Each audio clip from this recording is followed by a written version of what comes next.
little town called Burbank. Nobody's ever heard of it really, but just a little tiny town. Typical suburban, built in the 60s. My dad was a union electrician. My mom stayed at home till I was in 5th grade, and then she started, working part-time, ended up working for the federal government and the Railroad Retirement Board. I too grew up in the suburbs of Chicago, the western suburbs, a little town called River Forest, 13,000 people. It's like 3 times the size of Buchanan, but we thought it was little. Next to Oak Park, which was 60,000 people, which at the time I think it was the largest suburb we used to say it was the largest suburb in America, but grandparents came from Ireland, straight to Chicago and made a life there, but have a strong affinity to Ireland. But that's what growing up was. I thought everybody lived the way I lived. Did you guys have bicycles and just ride around the neighborhood, or what did you do for fun as being a kid? Yeah, we played. I knew the backyards of every town, every block within a half mile. I mean, we could get anywhere, and we were like little terrors. But we had fun. We also had a woods. We had a woods nearby us, which was the forest preserves, the Des Plaines River, and we spent a lot of time, getting in the woods, walking around, riding bikes over there, blowing things up, that kind of thing. I did not blow things up. But no, we were the opposite. We did not go in anybody's backyards or in anybody's houses. Everybody played in the street, and we all played together. Somebody would come out with a ball, and we'd play kick baseball or running bases, ghost in the graveyard, kick the can, and everybody just came out, and you just played. You had everything from a 5-year-old to an 18-year-old. We all just played together outside, always outside. We never went inside. I remember putting rocks on the Monopoly money so it wouldn't blow away during a rainstorm because we just didn't go in people's houses. That just was the way it was. So from going into that small arena, did you go off to college then? Did you go away? Did you go to a community college? So I went to Revis High School, was the high school where I grew up. And I went to the University of Illinois, got a degree in teaching, and was there for 4 years and graduated in the mid-'80s when there were no teaching jobs. And I was desperate to get anything. I got hired the Friday before school opened on Monday, and it was a brand new school, so there was nothing. The principal handed me a catalog and said, order whatever you need. I went in the room, there was a teacher desk, there were 20 student desks, and that was it. There was no chalkboard, there was no filing cabinet, there was nothing. It was an empty box. Was it like a charter school? No, they get expanded, but they were slow in getting it all finished. And it was a community that was being built, so they got more first graders than they were expecting. And so they had to quickly open up a first grade classroom, so that was pretty exciting. I went to school in South Bend, Indiana, at the University of Notre Dame. Woohoo! And A lot of Michigan fans out there, I take it. Go blue. Except, I forgot it was in the room. I do love state.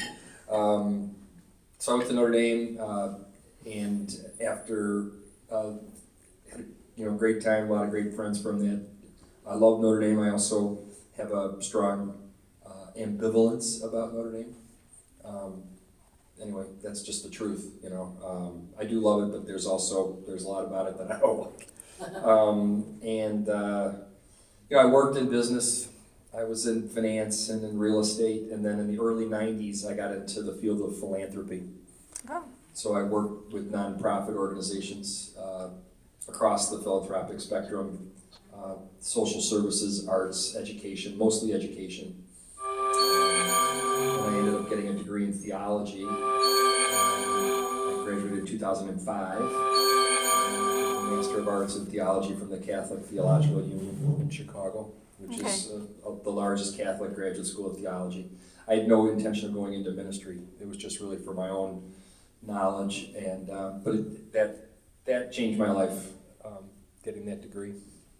Was there like a pivotal point when you knew you were being guided to go into that arena? Well, a lot of my work in philanthropy is talking to people about organizations they care deeply about. Mm-hmm. And when you do that, and I'm good at it, you get to a very deep place of their soul. And I wanted to really know more about that, what drives people to be good citizens, good humans. I also met a Muslim who prayed every day. He knew more about Christianity than I did. I felt like he was trying to convert me in a way.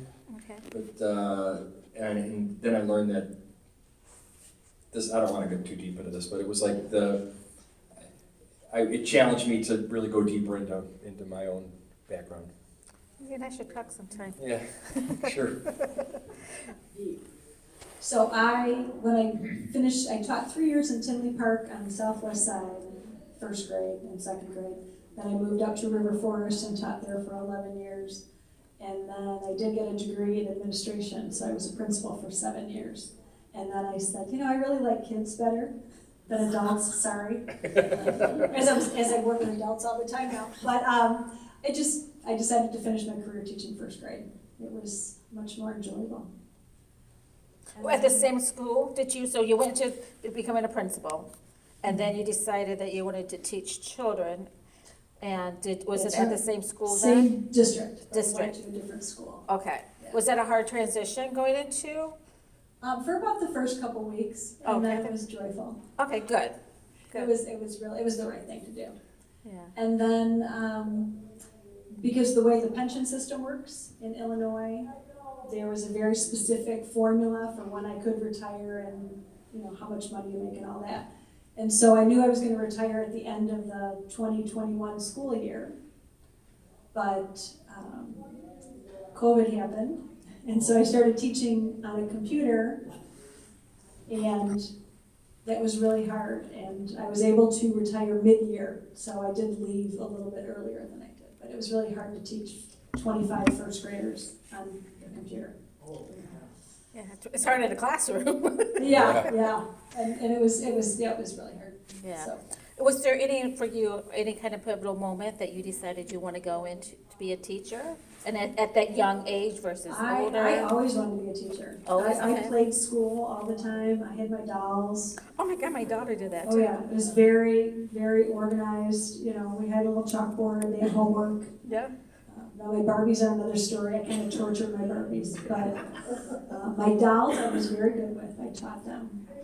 My daughter is also a kindergarten teacher, and that story, I remember coming up in her bedroom, and she had all her baby dolls out, and they were laying on one of her baby blankets or a towel, because we didn't have enough blankets, and they were also covered up. And I'm like, what's going on? She goes, shh, take a nap time. So I totally appreciate you, and thank you both for the professions that you decided to go on. And Can make I a add something difference. about her? Yes. Because I had when we started dating, I had, she felt comfortable enough to allow me to come into her classroom, and I told stories. So I told stories, there were 4 sections in this grade. So in 4 times a year, I would tell stories to each of the 4. So I had a glimpse into 4 different classrooms, Okay. different environments, different teachers, different kids, obviously. I can't imagine what it was like to teach online. Karen's teaching style and the way she managed the classroom was, based on my study of these 4 classrooms, was just a very different thing. Yeah. And those of you that know her know she's very kind, but she's also very structured and very ordered. And you want to kind of follow her. You want to listen to what she has to say. You do? I do. Oh, that's beautiful. Yeah, she's an incredible. Boy, he really knows how to butter his bread. Thank you, Charlie. Oh, that's sweet. I love hearing that. So that goes into how did they meet? How did you guys meet? What's the story? Well, What story are we gonna hear? No, it's not hard. It's kind of funny. So I got married right out of college and had 2 young sons, and just life went on. And at about 25 years of marriage, things needed to end. And very hard decision to make, but I did it. And realized that, okay, what was I, 50 something? Well, I've got many decades ahead of doing things on my own. And so I thought, I gotta get out there and just start doing things. So I would go hear a free lecture, I'd go to a gallery opening, I would, find something free day, whatever. And I decided to sign up for a moonlight snowshoe class in the middle of the woods. Because as a single woman, I was never gonna go by myself, but how nice to be in the woods and snow and dark, and great opportunity to be, I'm a woman, I can do it all by myself. So that's the beginning of the story.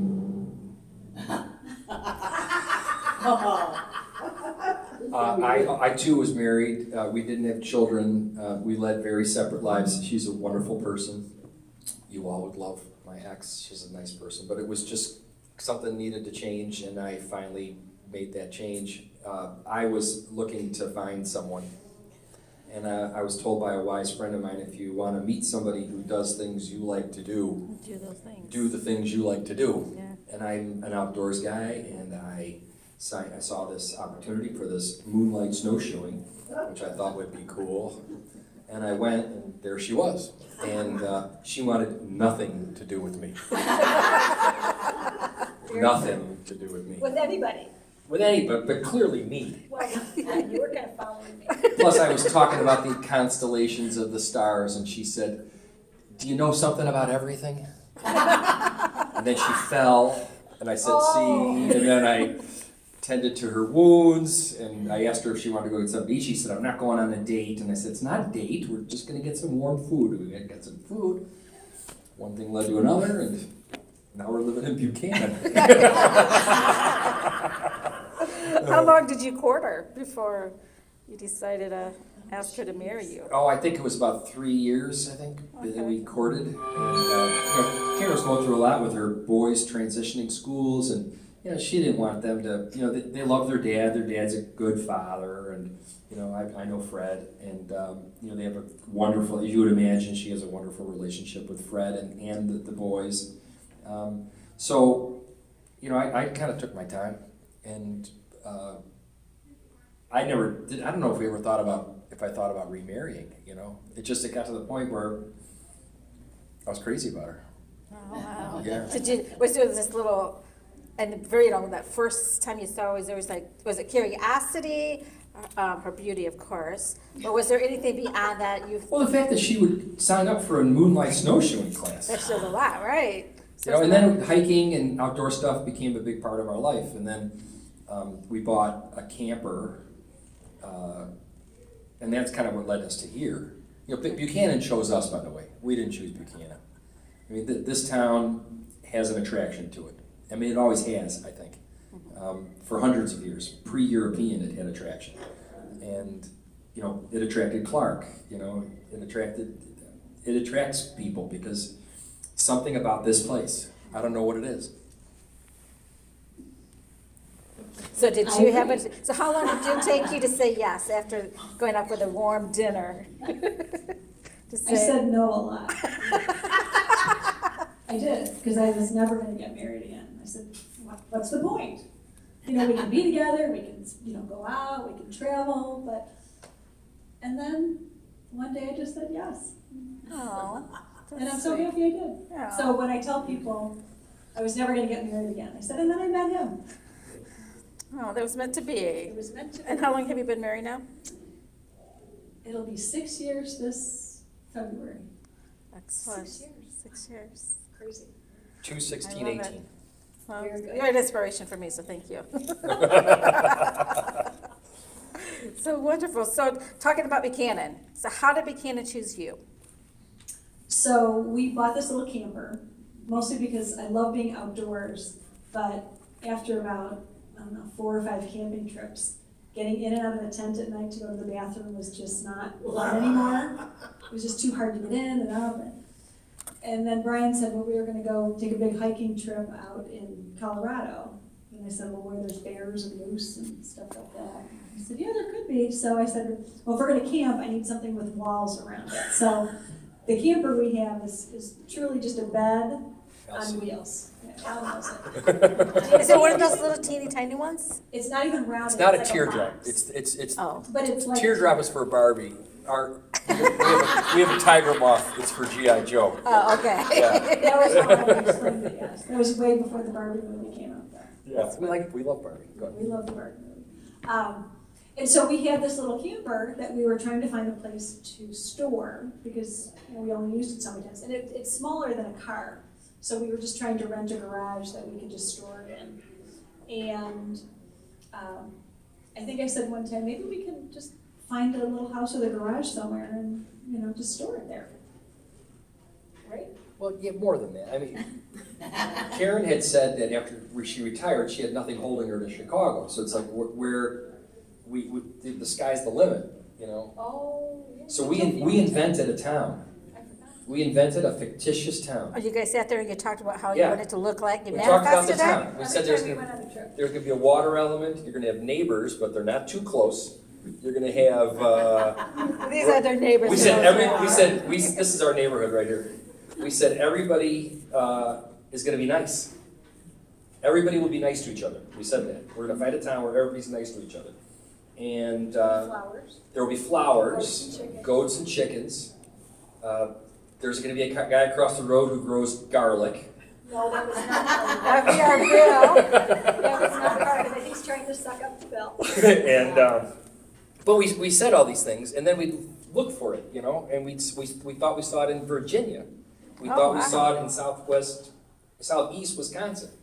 Really? We thought we saw it in Colorado. Is this Fiorton? Fiorton, in Italian, fiore is a flower, so Fiorton is the town of flowers. And so we named Fiorton. Is that Fiorton? Is that Fiorton? And then when it kind of got advanced a bit in our thinking, we're like, we had been here for a Thanksgiving about 8 years ago. A friend of ours had a place on the river, and he let us stay there for Thanksgiving. We came into town, and it was Red Bud Hardware and Union, and that was it. And it was like, this is a cute town. And so then, when we started getting serious about maybe doing something, Karen saw a log cabin on the river, and we tried to get to tour it, and Jan Jacobs called back and said it's under contract.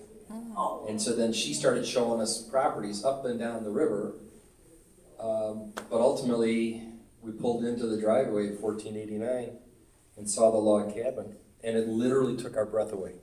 So you live in a log cabin? We live in a log cabin. We pulled in the driveway. We didn't know. We drove past Bill's house. We drove past the Ferris's house.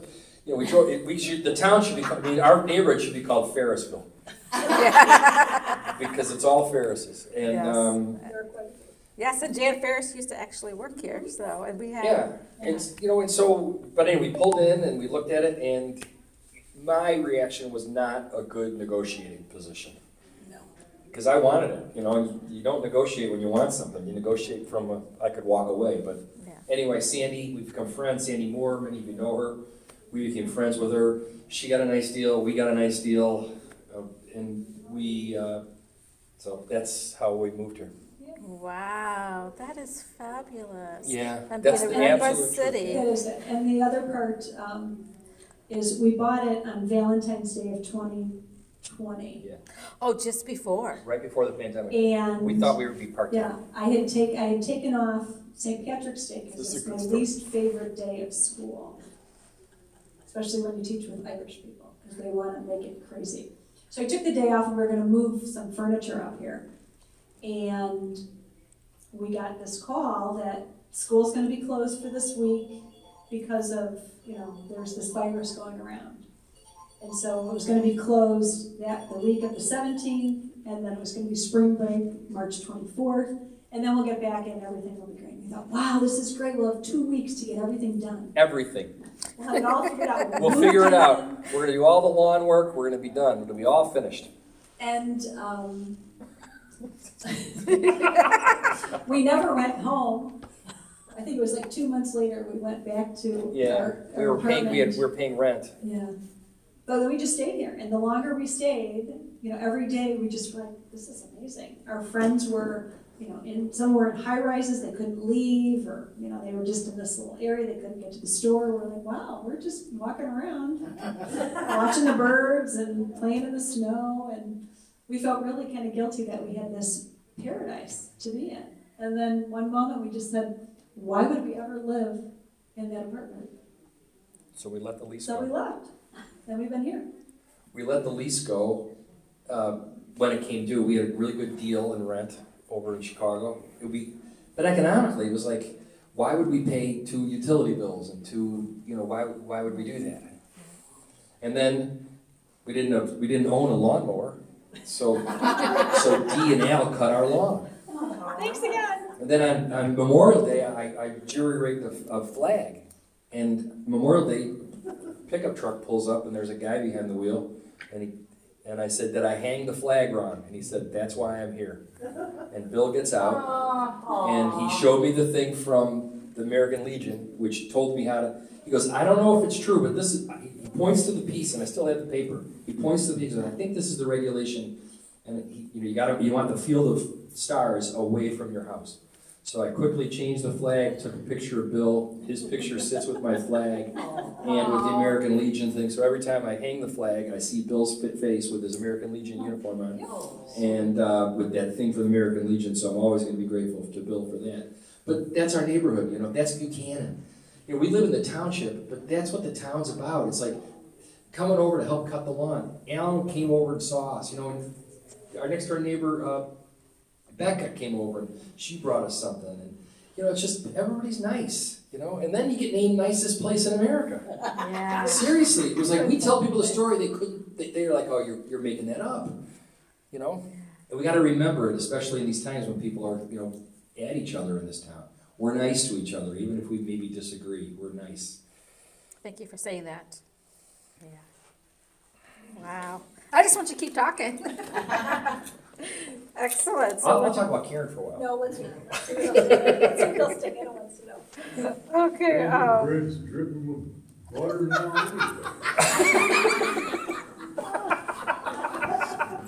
So, we'll talk about mirror, so about mirroring. So when you're mirroring, mirroring yeah, something, you're mirroring something, like you're looking in the mirror, so what you see is what you get back. mirror, So yeah. obviously, they see nothing but nice people, they see this beautiful community, which they are mirroring themselves, so that tells us about them, that you guys are such wonderful, caring people, compassionate people, and they do give back to our community, so please tell us about that. Okay. So as we said, we moved in a month before COVID shut everything down, so there was nothing to do, nowhere to be. I signed up to take ukulele lessons on Zoom from the library. So the director, Meg Paulette, was teaching it, and I thought, well, that sounds fun. And as we got a little bit through the class, she said, can I ask you a question? And I said, sure. She said, well, stay on after everybody leaves from the class. And she said, would you consider being on the library board? And I said, I'll think about it. And I decided to say yes. So I started being on the library board. I've been on there for 2 years now. It's been great. And from that, I got to know the superintendent of the schools, Trish Robinson. She was part of One Book, One Buchanan the first year. And I asked her if there's anything I could do to help. So I met some of the principals, and that got me involved with the school district and got to start mentoring at the middle school. With so Shelby Beasley, yeah. met Shelby and started mentoring 3 years ago. So we- third year. And we're actually going to be having Shelby here at the senior center. Oh. So I'm she's a hoot. Yeah, I'm in conversations with her right now. We're looking for a date in January. Oh, that's So, great. but go ahead. Yeah, and then Let's stay on that. So the mentoring has been amazing. oh yes. Yeah. Because it's a half an hour a week, middle schoolers, which is Karen's favorite age group. She said she didn't even like her boys when they were in middle school. But so we go in and I and I've been with the same guy now this is my second year with him, and I'm just seeing him grow and become more engaged with me. And who knows? You don't know whether you're making an impact or not, but it's a half hour. So mentoring, do you help them with homework? No. Or you just sit there and you just talk? Talk, and it's a half an hour. Give them a safe space. Mostly listen. Ask questions. It's my young guy doesn't have really an adult male in his life. Okay. That's at least from what I can gather. I'm sure there are adult males in his life, but I'm there. Just my whole purpose is just to talk to him about him. We're not being judged. And I have no incentive. I don't care. I mean, I do care that he grows and matures, but it's like, I'm just going to be there and we're going to talk. And we talk about things like respect and about, accountability and about, you're becoming a man. He's 13, it's like, who's talking to him about that stuff, And I never had kids. So it's like, I don't know how to be a parent, like those of you that have had kids know. But I'm at least it's something I can do. But so that's been a big thing. And then the volunteering started here Yeah. with, my father passed away 2.5 years ago, and I realized that I was gonna have to help my mom with her health bills and Medicare and taxes and all that stuff. And I had no idea. I know more now, but there was something, the newsletter came, because it was, always before I even knew about it, and I saw we're looking for people to get trained for Medicare counseling. So I called, I got all the training there was, and I started doing that last year, and that led to, we're looking for someone to help deliver meals, and I said, I think Brian and I could do that a couple times a month, so we do that, and that led to teaching the balance class, and Yeah. so Yeah. that's kind of where we are.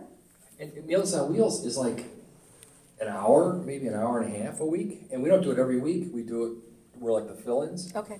So it's not that big of a time commitment. And I think it helps us to see a side of Buchanan that a lot of people probably don't get to see. The homebounds. The homebounds. And it's, I think, something you said earlier, mirroring, I think Karen and I, we cultivate gratitude. That's a big part of our life. We talk about it a lot. And we want to wake up being grateful, looking for things to be grateful for. You can look for things to complain about and you can find them. Oh, absolutely. But if you look for things to be grateful for, there's way more of them. It's amazing too. There's way I'm more really things big, to be yeah. grateful for than there Yeah. are things to be resentful about. Yes. And so when we're delivering Meals on Wheels and the gratitude we're receiving from the people that we bring the meals to, and they have nothing, many of them. They're we're like the only human they're going to see that day. And so that it's very rewarding, but it's, we're grateful for them letting us do that, and for, so we're trying to like participate in gratitude. That's kind of our orientation to It shows, yeah. how we get involved. And then I got involved in Tree Friends. Oh, great. And so Annie Tuitt at River St. Joe and I were talking. She said you'd be good on the Tree Friends. And so I went to a meeting. Charlie was there. We became friends. There was and Tree Friends is a wonderful, wonderful group of people in this town. And it's people that are on the board, but it's just people that Charlie's not on the board anymore, but he's helping all the time. People help us when we plant, and we got some grand visions for what we want it to be. But so I'm chairing that group board now, and then I'm also on the Michigan Gateway Community Foundation board. I work with Karen Falkenstein on that, and we that's a real privilege to be on that thing and to get a sense of the nonprofit community in this town, which I think has a lot of potential. But we're a town that doesn't have a lot of means, so it's interesting for me. I come from a very different environment. I work with people with massive wealth and that are very generous people. And so in this town, it's just a different thing for me, which I'm still learning. So Right, yeah, because the industrial and how the industrial era has changed. So. yeah, the whole Chicago, non-Chicago dynamic. Yeah. There's the multi-generational and like who are we to come into this town and tell you what to do, and we don't want to be those people. We want to become part of the town and learn about it, and then, maybe bring what we can bring to help. But, who knows? Again, we just wake up every day trying to be grateful and be joyous, maybe, and maybe then something good will happen. And that's what this program is all about, the conversations with friends that we're having today. And the reason that Brian and Karen are our guests this particular month, it was very important because it is the month of Thanksgiving. Yep. And for here, the theme month is giving thanks. And so we are finding different ways of how we can give thanks. So we did have, if you were here, we had a food table for the little pantries, a food table and item table for RAM. We had the toy table for Gene Wasner and RAM for their Toy for Kids program. We have glasses. If you ever had glasses, the Lions Club, we have a box here. If you know another box, please do it. So just different ways that we can give, and we can give continuously throughout the year, but highlighting it this month was very important. And these were the people that I knew that could do it. So And thank you. A great example of this kind of creative thinking about giving is there's a woman who sells things at the farmer's market, sticky spoons, we've seen her. And so she has a store on Pucker near Chapel. Yes. And so Karen and I wanted to go to the store. So we went to the store, and literally on the drive there, we came up with this idea that, Karen had already got her to donate some of her goods for the library auction. Okay. So then we had this idea, well, maybe we could, while we were there, she's got all these veteran-made products. Yes. And from veterans in Southwest Michigan, all the different branches of the armed services that are, making a living by creating something. And she sells their stuff. And so we said, what if we were to get stuff from those people? So we got 4 different veteran vendors to donate their stuff. Oh. Then Barb Ferris, we got her involved, and she's making the baskets. And she found these baskets, and then she found some fabric, and she's making these soup cozies with with material that highlights each of the 4 major branches of the armed services. So now we're helping veterans, we're acknowledging veterans, we're helping the library, so it's like, that didn't take really any time. It just took us with an idea and then passing the idea, and Barb jumped on it, Conversations. That's what I love about conversations, because one conversation leads to another conversation. Ideas start to bloom. You're planting seeds, and the next thing you know, you have fruition, and here we are. It's just, I guess one of the points I want to make is that it's not, I don't think it's that hard, and it's not that time consuming. It's just, if you follow Charlie around, this is how he lives his life. I know he does. He goes around just helping people, and he doesn't want anybody patting him on the back or anything. He just does it. And I know that Mary Lister's been doing this, in this town I could point to everybody in this room that I know and the stuff that they do. That's Harry right here. I don't know Harry yet, but if we hung around Harry enough, we'd find out that he's doing it. Everybody in this room is a giver. He is taking care of his mom. He's taking care of his mom. But see, the thing is, we're all doing it, and we just got to go, thank you, and that's. Thank you. And right, and we do have volunteers here. Pam she helps out here, and Charlie helps out. Barb, helps out. Bill, he helped out with our garden. He gave us some garlic bulbs, and Bill's very wise. Bill said that the best neighbor anybody could have is Alan Ferris. Oh, there you go. And that's the truth. And Al's been the best neighbor, and he's helped me to figure this place out. If I don't know it, he knows how to do it, and he tells me how to do it, and he says, okay, you can't do it, I'll come do it for you. And that's what giving is. It doesn't have to be global. No. Just like you said, just Alan helping mow the lawn. And, it's just a just what small we little do. act. It's what we do. And that ripple, once we start doing that ripple effect, it just goes on and gets contagious. Kara read a book. You want to say about it? No, go ahead. You sure? I don't know which book you mean. It's like Braiding Oh, you can Sweetgrass. talk about it. Karen was reading a book called Braiding Sweetgrass. It's by a woman by the name of Robin Wall Kimmerer, and she's a Potawatomi. And in the book, she talks about this thing called the gratitude reciprocity loop. And it sort of, when she read it in bed, she leaned forward and said, listen to this, and she read the passage. And it sort of described our worldview. And we didn't get it, but it's old wisdom, it's Potawatomi wisdom. And it's like everything is in this loop, everything. You can't actually get out of it. It's happening all around you, but we choose to not recognize it. So the gratitude reciprocity loop is really the water we're swimming in. It's not something that but we say, oh, people are mean or angry, or, well, maybe, but I mean, there's more good than not. I firmly believe that. And that's what this teaching helped us to understand. And then we live in Potawatomi ground. This was the last reservation in Southwest Michigan. So, anyway. Awesome. So my next question is, what do you like to do in your spare time? So I think, do you do any, well, Yeah. do you still camp? Do you still go out on hikes? Do you go travel on vacations and you go somewhere? We do all that. Although every time we leave, I'm always anxious to get back because I love being in my home so much. I just love being outside and lighting fires. But we do try to go hiking a couple days a week. We'll go to the lakefront. Sometimes we'll go to some of the Chickabee open lands. I do yoga just about every day. I started cooking once I stopped teaching. I never cooked when I was a teacher. I just reheated things. But now I'm looking at new recipes. What do you do?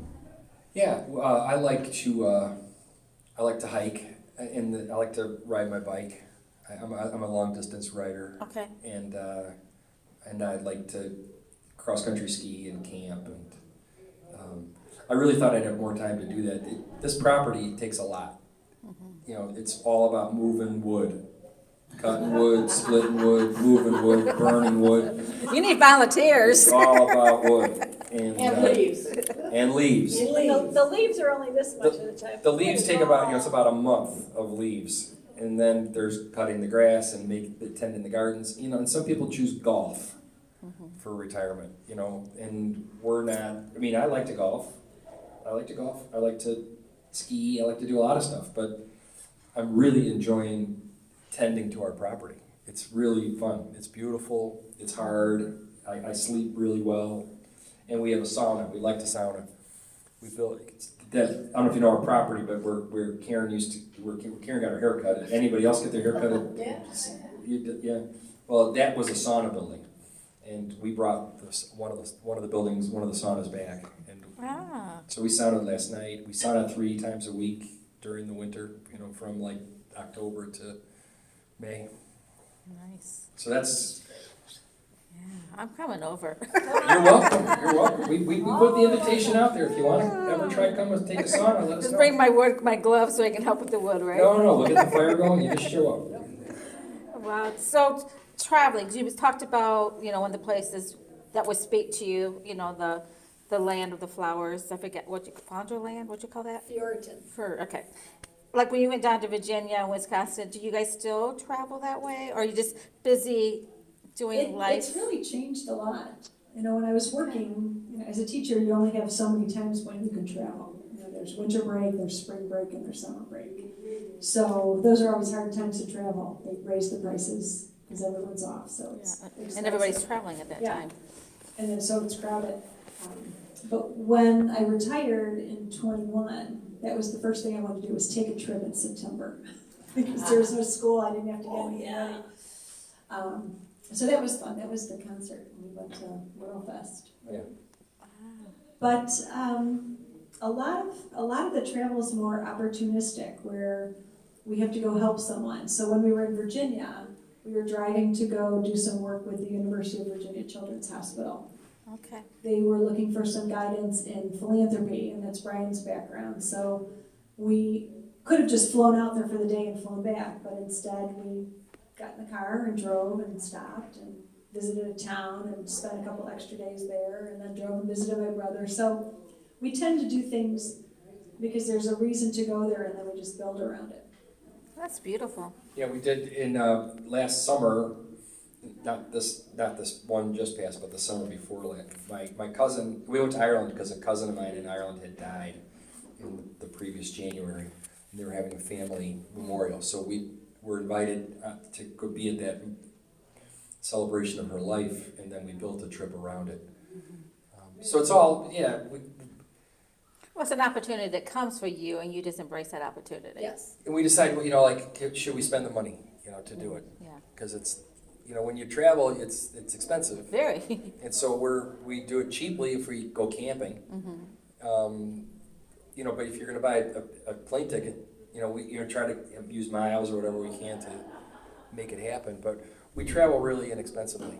That's not good. But we love it. But we love being here. Yeah. We Well, do. and life takes you exactly where you're supposed to be at the time you're supposed to be there, so. Absolutely. Exactly, yeah. That's right. So it's good. It's all good.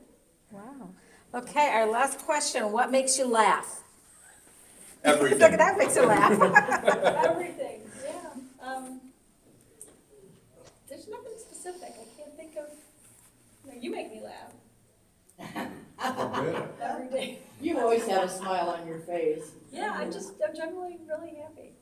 I can't think of anything, when I saw that question, I thought, boy, I can't wait to see how I answer that. And you did it with a laugh. I laugh at the human condition. So, I mean, we all come into this world, we all do the best we can, we're all idiots, we're all great, we're all full of ourselves, we're all so humble. You know, I laugh at humans because we're great. I mean, we're all just doing the best we can. Yeah. And so it's like, you know, I just think we got to take ourselves less seriously. Yeah. All right, great. Yeah, Play. Be playful. yeah. Kids make me laugh a lot. What's great about, you go to the common in the summer and you'll see like, you know, 30 kids just running with reckless abandon, making crazy. That does make me laugh. Oh my God, it makes you. They're just so. It's like that's what we gotta be like. Yeah, carefree. Yeah. In the moment. They're making little plays and they're creating stuff as they go, and you know, summer seems like an eternity. You know, and it's like with us, summer's like oh my God, it's cold again. You know, it's like okay, you know, we have choices. Yeah. So kids make me laugh. Well, that's a good one. I don't think I've ever had that answer. Oh, good. That was a good one. Yeah, that is good. Well, thank you. Anybody have questions for our guest today, for Karen and? If anybody wants to know where them two live, drive down the Glen Buchanan Road, and there'll be a house there that's got 5,000 lights. Oh, you guys are decorated for Christmas? No, I not get ready to go to bed, all I year look out the bedroom window and I look to see if he's walking around, and just lights, lights, and lights. Is it like Christmas lights, or is it just lights all the time? You know, way before we moved here, or even thought about moving here, Costco was selling these cafe lights, and I bought, why, I don't know, because they were selling them. They were in sale. You know how you go to Costco and it's like, oh my God, they're on sale, I should get them, you know, so I got these lights, and I put some on the balcony of the apartment I lived in, but the other box was in storage. So we moved over here, and it's like, what do we do with those lights? And it's like, let's string them around the house. And so now, Bill, but you know, they're LED, so they're not that bad with energy, Bill. And security, it's better than that, you know, a light. We used to have a light, you know, on a you know, like Like a street light. street light in the middle of the backyard. I didn't like that. So now we've I changed. didn't either. Yeah, we changed it, you know. I hope this is better. We just worried about the fact that Bill could see us walking around. Wow, yeah. It's a good eyesight, Bill. That's gonna change some routines, I bet. Not mine. Yours, yeah. Oh, I love it. I love it, I love it. No, we love Buchanan. And we're very hopeful. Thank you, and it's definitely, you are an inspiration, both of you. And just the idea of how you give back and how you everything that you do, they're just wonderful people just to be around, and their energy is very high frequency, so thank you. We're very happy to be here. Yeah. Yeah, thank you. Inspiration, aren't they? It's such an inspiration. Doesn't make you want to go and volunteer? We're looking for volunteers. No, you guys are absolutely just It just amazing. warmed my heart to see all the familiar faces of, you know, few friends we've met along the way since being here that you came Yeah, out they today. You wanted to- thought this was going to be an interesting thing. That's really nice. Yeah, thank We'll find you. out later. every one of you for taking your time out today and being here, supporting Karen and Brian, as well as the senior center. Thank you. Thank you. It's a wonderful, it is, I mean, it's just, everything is just so wonderful, so, It's been fun. yes. Let's continue it into December, January, February, March, April, May, June, Yes. July, August, September, October, Well, I and gotta all the way give her back a to hug November. Oh. It's a great idea. Great to